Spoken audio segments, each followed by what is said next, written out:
It's August 1st, 2024. The Oakland Athletics have just completed the trade deadline the day prior and are sitting at 45 and 65. A little bit of a departure from where we were at last time, third in the division. We're now pulling up the rear behind the Angels and the Astros, who have since climbed almost back up to 500. Seattle still leads the division. The Rangers, though, are hot on their tails and could also make a playoff push in the back half of the season. But for us, it's more about development, and we did make some moves to aid in that and help us in clearing some more money for next season. Right now, we're at $36 million for extensions. I have a number of players that I don't think I'll offer in arbitration that should balloon. And my goal is, with how many players we have on the minimum right now, I want to get someone that is maybe being paid about $20 million a year to be that high-end free agent acquisition, but still stay within the constraints of an Oakland A's budget. But let's get into who we moved and who we didn't move. I guess I should start off by saying that our all-star was Sean Newcomb, who was sitting just around a 3.8 WAR as a reliever, negative B WAR or negative F WAR should be what the metric's called, zero point 0.6 R WAR. So the outcomes were good for him, but not the underlying stuff. He was still our all-star. He's making $1 million. Teams wanted him. I just didn't see a trade that made sense for us. I still think he's a functional player. And has been effective and is an all-star. I didn't want to trade him for scraps because I did pick up some other pieces that I thought were pretty good. So we held on to him. We held on to Brent Rooker, who has not rebounded. He's the team leader in home runs, so I don't want to get rid of him either. I think there is, even if he's not a well-rounded hitter, there's still something to being the team leader in home runs, although it's only by like 2 at this point. We held on to J.D. Davis. Same situation with Newcomb. I think teams wanted Davis, but the offers just weren't good enough, and I'm happy to have him as our kind of number one player moving forward throughout August and September, but we will lose him in free agency because he wants a $13 to $16 million multi-year deal that I'm not willing to give him. Ryan Noda, who has come back up and not rebounded after a nice performance in AAA. I looked on offers for him. People want him, just not worth it with him being on the minimum. That's a valuable player to have with options and on the minimum. And then that's it. Seth Brown also didn't move him. And none of the other veterans that we have, we moved. So let's get into some additions now. I think I can use this new tab in Out of the Park 25, the general manager decision history. So we've made 6 trades so far as GM of the A's. I talked about last episode, Aledmus Diaz for Patrick Wisdom. That is our best trade so far. It's also had the most time to kind of grow, but Wisdom has done well enough to almost get us a full win above replacement in return. So this is the biggest one in my opinion. We traded Alex Wood and Abraham Toro. I was okay getting off Toro's deal, and Wood, who's now a reliever for the Dodgers and is not off to a hot start there, was, I thought, an all-star, 2.96 ERA. I thought Blackburn was a better all-star pick than Newcomb, but as a reliever, I guess he got in. And he actually picked up the loss in the all-star game. He pitched 2 innings in like the 6th, or pitched 2 innings from like the 5th to the 6th, allowed 2 runs, and the American League lost to Manny Machado in the National League. Machado won MVP. But Wood, I think, is still a quality player. At 8.5, we saved $3 million. He was a free agent. We weren't going to re-sign him. He wanted to re-sign, but it was for upwards of $12 million, kind of like the J.D. Davis deal. Not worth it. And then Toro, just to get off his money, save about $500,000 from him. And I just don't see it with him. He's been a minor league player, and he did come up for us here for a minute, but he was it was small sample size luck and a high BABIP for him. He's got a BABIP closer to 300 in full season play, so outperforming that, and I think he's close to just a league average hitter in at first base, not really third. So for him, get to the lower level players first. Junior Garcia, we picked up an outfielder. He was hitting well for the high A affiliate for the Dodgers, the Great Lakes Loons, out in Midland, Michigan. But in 2 plate appearances, not so much for Lansing. But he didn't have to go far. That's only about, I guess, an hour and a half in the car for Junior Garcia. 25-year-old Austin Gauthier was a throw-in. He can play second base. He can actually probably play left field a little bit better than that. He's got 65 eye potential. He is Rule 5 eligible. He might come up for us, I don't know, but he's a righty, so that makes it tough. He has just been a guy that hasn't flown through the minors, and that's why he's so old. This is his first season. Actually, he's in A-ball. He should be up to AAA. See what he can do.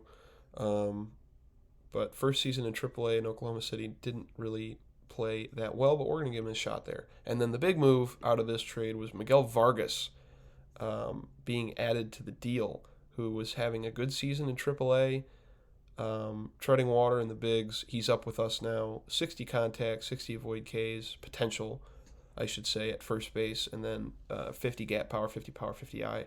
As a first base type, can play a little second, can play third, but comfortably will be playing first. And I think that's just a good pickup for us. I'm happy about that. Get off some free agent deals. And now, I think I did talk about this in the last video. John Birdie has not hit well for us. We traded Stripling for him. He's got to rebound at some point. Like, he's a decent player, and the BABIP's so low. So I kept him, and I think we have him in arbitration to trade if he rebounds. This one I was happy about. The AI actually offered it to me. Trevor Gott to the Rangers to aid in their playoff push. He was one of our better relievers up until we traded him, I guess. He'd kind of fallen off. We traded him and TJ Schofield Sam, a guy who can really only play first, maybe third if you want him to. Was having a poor season in the minor leagues. They bumped him down a level. He's already 23. I don't think he's a guy that's got anything going for him major league-wise. And we got Owen White, who's the number 218 prospect in baseball, right-handed pitcher. I believe a former first-round pick, former second-round pick of the A's, or the Rangers. And he slots into our long relief section of the bullpen, I believe. Not a starter, but I'd like to get him some starts as the season wears on. I think he'll just be an average guy, 45 overall guy. That's a good thing to have. He can start. And we picked him up for a soon-to-be free agent reliever and a guy who I had no faith in the minor leagues. We traded Miguel Andujar. This was kind of an interesting offer from the Cubs. They gave us Matt Mervis and Joey Cantillo. Like, I have trade difficulties bumped all the way up, and if they want to be this dumb and give me this kind of trade, and I already got wisdom from them. So obviously the Cubs are, not operating in the best way right now. But Cantillo is a lefty starter, 45 potential player there. I have him in AAA. He'll come up in September or sooner. And Mervis, a lefty first baseman, has kind of hit his ceiling probably, but still with this kind of profile, and if the power can come up to 60, that's a good player to have. He struggled in Major League action with the Cubs last year. Didn't excel this year, and in AAA the same thing. So I guess that's why they got rid of him. They're just kind of sick of him. I don't know. But we'll try him out for 1 or 2 seasons, see if he can be our first baseman in the future. And for Miguel Andujar, also got off his money and exchanged it for 2 players on the minimum. That's good enough for me. He wasn't really doing anything for us. Maybe a little bit with the glove, but that's about it. And then finally, we traded Scott Alexander to get off his $2.2 million salary. He was actually a quality pitcher for us, which is why we were able to trade him and Stephen Piscotty, who did generate interest, but not really on his own. And we got Huascar Ynoa from the Atlanta Braves, who is an average reliever. in arbitration, but cheaply. He was actually having a very good season in Atlanta, and they traded him to us. So he was down in Gwinnett when I acquired him. I don't know why, because he's having a good year, but maybe they didn't want him to punch any more walls and break his hand like he had before. Those are the trades we've made so far, though, as general manager of the A's. So now the team looking a little bit different here in this starting lineup. J.J. Bleday is our most competent starting player with the bat, I would say. But Shea Langoliers has made a push to be just about league average with the bat. And, of course, as a catcher, that's a big deal. He will be a competent major league player by the end of the season with a WAR above 2. That means he's an average major league starter. So that's a good thing to have on the minimum at catcher. J.D. Davis will also be an average major league starter, albeit in less playing time. So he's really probably a 3-WAR player this season, especially with the 145 OPS plus. His BABIP is extraordinarily high, and let's see what he's doing. He's kind of feasting against right-handed pitching, which is not what you'd expect from him. He is a lefty specialist, and he's not hitting well against them this year, but the 427 BABIP against righties sure to come down, although I will say the BABIP against lefties should probably come up.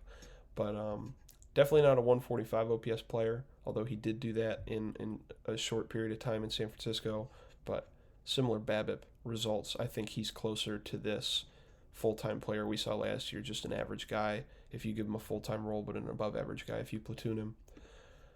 Bleday, like I said, he's close to an average major league starter. If Birdie did not just crater with us, still see what he can do in the next 2 months, but he was gearing that way too. And Denzel Clark with his glove, he's a solid defender in center field for us with Estuary Ruiz out. I'll cover the injured list in a second. I forgot to do that. But the bat needs to come up for him, and the BABIP coming up should result in that. For Clark, our top prospect. Patrick Wisdom, in short playing time, has hit 9 home runs, 131 OPS plus, been a much-needed boost to the offense. Seth Brown isn't really going anywhere. Same with Rooker. I did call up Tyler Soderstrom, hasn't taken at bat this year, but he was heating up in AAA, and I thought it was short-sighted of me not to bring him up if he's clamoring for playing time. Excuse me, especially when Lugbauer, the other lefty catcher we had, was not doing much. Vargas and Nick Allen. I tried to look for a young shortstop. I could have picked up older shortstops like Nick Ahmed, but I didn't want to pay him. Shortstop will be, I think, our number one priority outside of starting pitching. Excuse me. Ryan Noda, again, needs to pick it up. Pitching. Huascar Ynoa would be our best pitcher according to WAR if he had spent the whole season with us. But Paul Blackburn, I think, deserved to be the All-Star, him or Alex Wood. He'd already been an All-Star. He, I think, has fallen off a bit with these 2 starts against San Francisco and Houston, as well as Philadelphia. Before that, he was at an ERA around 2.8. So, rough back half of the year so far for Blackburn. Freddie Tarnock, though, has stepped back into the starting rotation and has produced at an average level, and so we're happy to see that. Brady Basso continuing to be fine. Waldachuk just needs more innings to see the full sample size come together for him. I called up Royber Salinas, who is a 23-year-old average kind of reliever that can start, and we'll see what he can do. Also called up Grant Holman, who has not been successful so far at the major league level. Adrian Martinez was doing well in AAA, so I called him back up, but he's not succeeding here in the majors. Mitch Spence, again, I don't want to cut him because he's a Rule 5 guy, but he is the worst pitcher and player on the team that's still on the team. I guess besides Ryan Noda is also a negative 1 WAR player. Joe Boyle, I wish he could be better because with Mason Miller out, Boyle is kind of the only guy we have with this archetype, and he's slotted in at closer with 10 saves. But as we look at the injured list, J.P. Sears has been out since the 26th of July, so not too bad. And he has been one of our better starters. Just kind of an average guy, but he's eating up innings. Did get hurt though, but it's a quality skill set for Sears. Miller again would have probably been our all-star if he did not get hurt in June. He'll be back towards the beginning of September. I don't want to play him a lot because I want him for next year. I think I'm going to try and make a push to be respectable next year. Like, I think we're ready to go. I'm not going to take another year to tear this down and trade everybody that's not bolted down. Ruiz will come back in 4 days, but he has been a nearly nothing player for us in the grand scheme of things. Playing a bad center field, a good left field. Clark's better in center than he is. He can steal 40 bags, but if he can't hit, that doesn't matter. So, still some time for him to recover, though. Anyways, after the trade deadline, I didn't really see much happen in terms of moves. We can check. Actually, the waiver wire, I should say, I'm putting a bid out there for Garrett Clevenger, who the Rays have waived and who is a pretty good reliever. Just has struggled this season, so we're going to pick him up. Hopefully, I don't know if a team with the worst record is going to claim him. Aaron Bummer being claimed off the Braves by the Padres. That's an interesting move. And some other guys who are just not worth the claim. Daniel Hudson's going to be a free agent after the year. But let's look at the trade log. I didn't see anything that was crazy, but Jordan Montgomery at the deadline did get dealt from the Mets to the Phillies for Mark Vientos, Jesus Baez, and Giovanni Rodriguez. Rodriguez, a good 17-year-old catching prospect. Vientos, of course, one of the Mets' top bat prospects, goes to the Phillies to fill the void of, I guess, Rhys Hoskins as a righty first baseman or a DH type. And Montgomery, who has been an average starter through this season, gets traded to the Mets in his one-year deal. Are the Phillies doing bad? 53 and 55 Mets are in a better position for the playoffs. I'm surprised they traded him to the in-division rival, though. But here's a look at the standings. Ruiz still leading the American League in stolen bases, tied with Acuna. And Acuna almost on track for another, I believe he is on track for another 40-40 season after his 40-70 season a year ago. That is, frankly, ridiculous. Nico Horner leads the league in batting average. Leads MLB, I should say. The American League coming up a little bit short on the batting average department, as well as the home run department. And the offensive production department as a whole is lower here in the American League. Shohei Ohtani, 36 bombs in his first year with the Dodgers, on pace to be a 6-WAR player as a one-way player this year. Anything else fun as we look down the list? Jacob Junis, second in ERA with the Rockies. Big season for Junis, no all-star nod, but that'll get him paid in free agency as the Rockies find some random guy to pitch well for them. Imanaga, if he can close it down in the second half of the year, he could go for the, I guess he doesn't have strikeouts. I was going to say he could try to go for the Triple Crown. He's at wins and he's nearly with ERA, but does not have the strikeout totals. Having a good year, though, for the Cubs, who are 55 and 55, somehow having Justin Steele and Imanaga tied for first in wins, but they're not even at 60, which most of the division leaders are. Almost all of them except for the Cardinals that are ahead of them. Strider already over 200 strikeouts. Let's check our league here. Blake Snell not even close to that, but he still leads the league in strikeouts. Good season for the Yankee new starter who just in real life signed that 2-year deal with the Giants. That's where I predicted him to go in real life. I kind of just went off of everybody is going to sign with the Giants approach. I got Chapman. Didn't get Montgomery yet. But I wanted to start this sim and didn't want to wait on guys like Snell and Montgomery. Wanted to get this underway. I was ready to take control of the A's. Weird leaderboard here. Jimenez in batting average. Danny Jansen leads in home runs. Josh Naylor in RBIs. Tristan Cassis in OPS. So it's interesting. It's going to be interesting to see who wins the MVP. The WAR leader right now is Bobby Witt Jr., but a lot of that is coming from his production at shortstop. and he's not really leading the league in anything with his bat. So I'm not sure who will walk away with the MVP. Possibly a pitcher, George Kirby at 4.3 WAR. Yeah, if he can keep going on that 1.95 ERA, going to go over 200 innings. I think this is a spot where a pitcher could win MVP if George Kirby can go over 10 R WAR and keep that ERA, maybe not under 2, but close to it. I think he could put together a season and win MVP with how lackluster the offense has been in the American League. So that's the playoff picture here at August 1st. With the A's not making the playoffs, I will come back at the first day of the offseason after the World Series. And I haven't decided yet if that is when I'm going to reveal where the A's will be moving or the first day, opening day 2025. But there'll be something going on in the next video. I'll outline the off-season plans. If that's too short, given that we don't have too many decisions, I might just include the off-season in that video. And then the next video after that would be opening day 2025 in our new location. But that's about it for me for this video.